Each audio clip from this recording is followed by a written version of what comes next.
நம்ம love matter நீ உன் வீட்டுல சொல்ற மாதிரி தெரியல. நான் இன்னைக்கு என் வீட்டுல சொல்ல போறேன். ஏய் அவசரப்படாத. ஏய் நீ போன வை. ஏய் என்ன உனக்கு? அதெல்லாம் தெரியாது. அடுத்த மாசம் கல்யாணம் பண்ணிக்கணும். இல்லனா பிரேக்கப் தான். பிரேக்கப்? ஏய் அண்ணே உன்கிட்ட ஒன்று சொல்லணும். தங்கச்சி நானும் உன்கிட்ட ஒன்று சொல்லணும். என்னண்ணே? லவ்வா?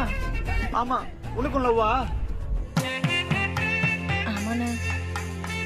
உன்னெல்லாம் ஒருத்த லவ் பண்ணிருக்கான். சரி வா நம்ம ரெண்டு பேரும் ஒன்னாவே போய் அப்பாட்ட சொல்லலாம். அடி வாங்க கூட ரெண்டு பேரும் ஒன்னாவே வாங்கிக்கலாம். சரி பா பா. பசங்களா உங்ககிட்ட ஒரு விஷயம் சொல்லணும். என்ன விஷயமா இருக்கும்? என்னது? இவங்கள பா. நோ.